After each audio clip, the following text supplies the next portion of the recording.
Друзья, я вас приветствую на канале Календарь Рыболова. Меня зовут Алексей. Все мои попытки избавиться от своих болячек безмедикаментозным способом пока не увенчались успехом. Очередной гипертонический криз. Меня снова положили в больницу. Но я оттуда сбежал. И я снова на рыбалке. Шутка, конечно, я не сбежал.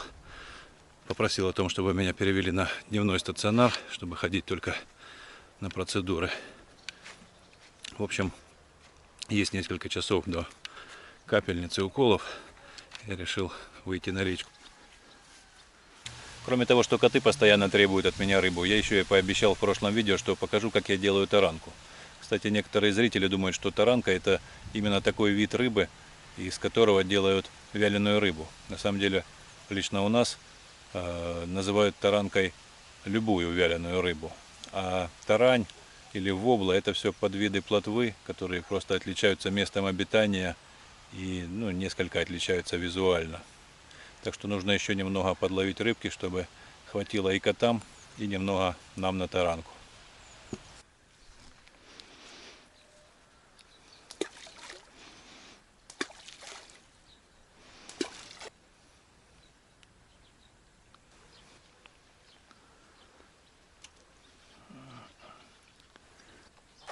Опа.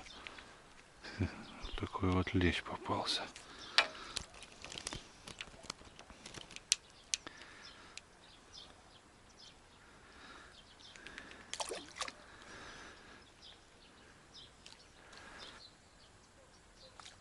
Опа. Вот уже и красноперочка.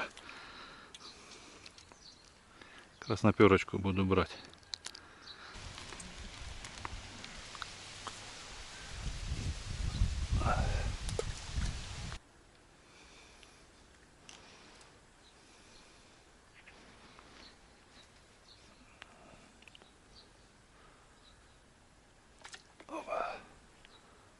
Кто-то уже...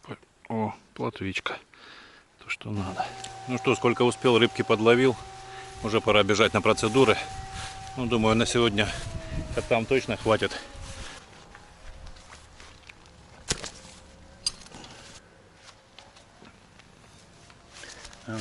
Что там, рыбнадзор нашел?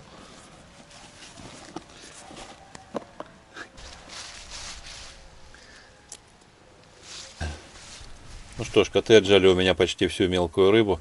Осталось несколько рыбешек им на вечер. Я решил засолить рыбу из старых запасов из морозилки. Вот 4 подлещика, они еще не полностью разморозились. И это хорошо. Когда вы солите рыбу летом в жару, и у вас нет места в холодильнике и нет погреба, то желательно, чтобы рыба была заранее либо заморожена, либо хорошенько охлажденная, чтобы она не испортилась еще до того, как просолится. В любом случае нужно найти достаточно прохладное место для засолки рыбы. Также замораживание рыбы обезопасит нас от паразитов, которые могут в ней находиться. Если она пролежит в морозилке довольно продолжительное время при низких температурах, то паразиты погибнут и не нанесут нашему здоровью никакого вреда. Паразиты погибают и при продолжительном нахождении в соляном растворе. И из этого выходит первое правило в вялении рыбы. Оно заключается в том, что соли много не бывает.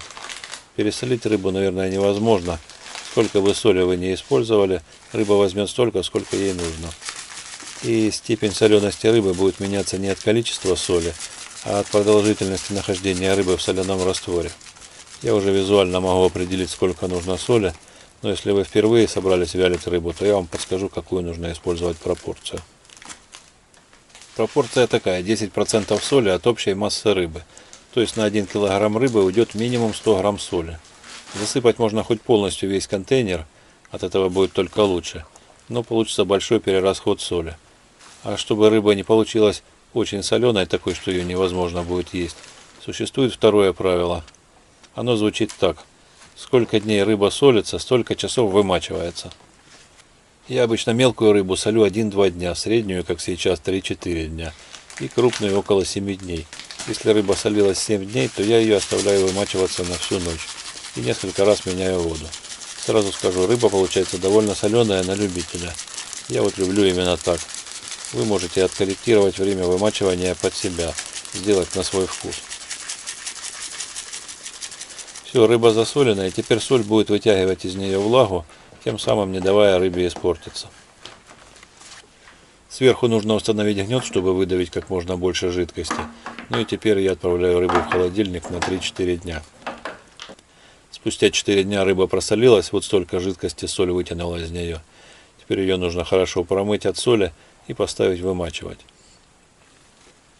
Если вымачивать под проточной водой, то достаточно будет 4 часов. А так как я вымачиваю в небольшой емкости и буду это делать в холодильнике, то можно оставить на всю ночь.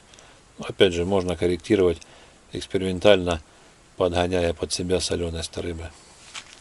Когда рыба вымочилась от лишней соли, пришло время ее вялить. И на этой стадии нам будет очень важно третье правило. А третье правило — это не допустить мух к нашей рыбе.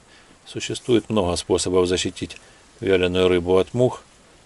Например, протирать рыбу уксусом, подсолнечным маслом и еще много разных лайфхаков. Но самым надежным способом будет физически не допустить муху к рыбе. У меня есть вот такая удобная сушилка. Можно, конечно, изготовить своими руками какой-то ящик, обтянуть его, оббить марлей, и тоже будет вполне рабочий вариант. Вялить рыбу нужно в тени и желательно на сквозняке. По мере продвижения солнца я буду переносить рыбу в тень. Сколько сушить, это тоже индивидуально, на любителя. Кто-то любит сухую, а кто-то вообще может есть сразу после вымачивания. Я сушу около недели. Все зависит от температуры, силы ветра, влажности и от размеров рыбы. Прошло 9 дней. Рыба хорошенько провялилась, подсушилась, и пришло время ее дегустировать.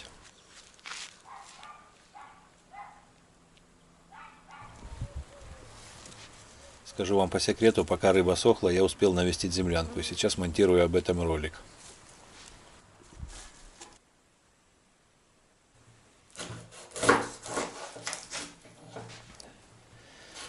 Имея на столе всего несколько простых и недорогих продуктов, можно с удовольствием вкусно поужинать.